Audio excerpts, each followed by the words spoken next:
guys, Bambi here with Creatively Bambi, and today I'm going to answer a question that I get asked often enough. Bambi, why don't you post more often on YouTube? Well, I'll tell you why. Rather than tell you why, I'm going to show you why. This is why I don't post very often on YouTube.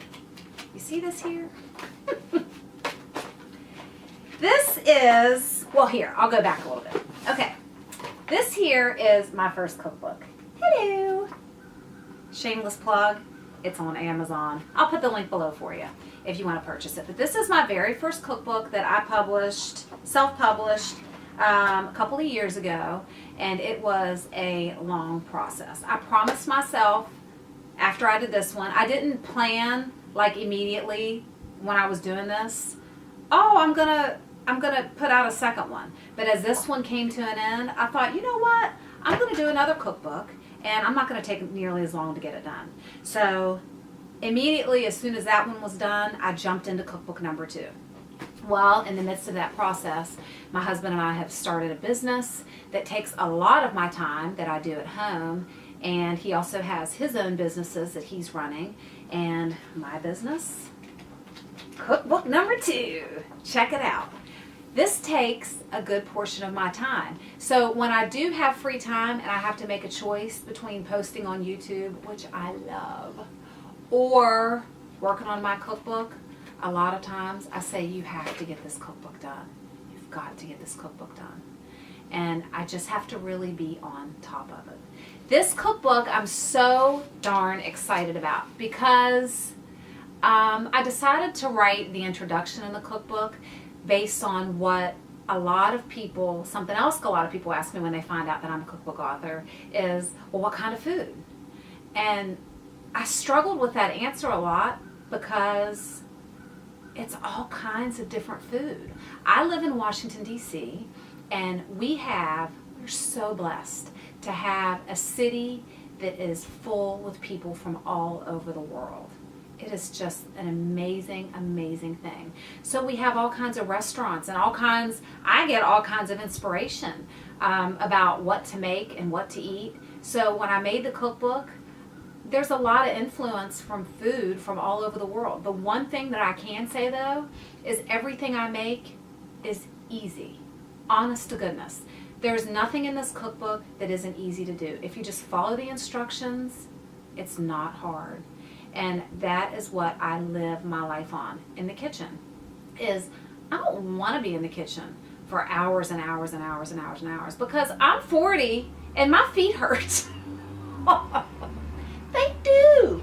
And I want to be able to hang out with my family. So while it is so fun to create something that's delicious and tasty, especially on a weeknight, I don't want to be in the kitchen for hours. So I pride myself on making meals that are easy. So Better Bites here, this is easy stuff. Even my cupcake recipes, professionally made cupcakes, they're easy. You think you're not a baker?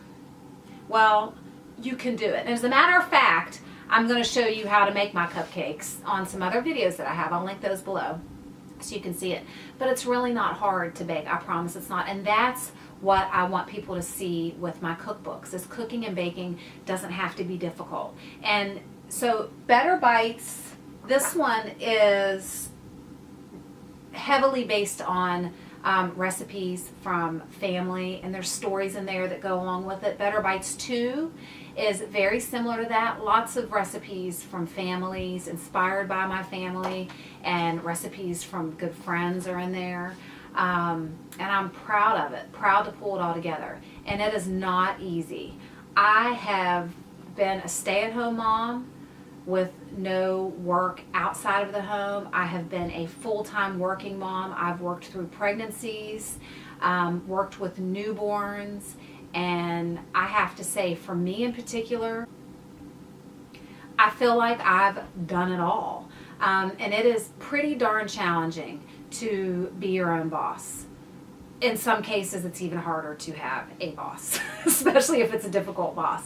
But it's not easy to stick to self-imposed deadlines and to be disciplined. So to do something like this, I have to take my discipline game up several levels. And it isn't always easy, and it's so easy to get distracted, but it's like you just have to focus.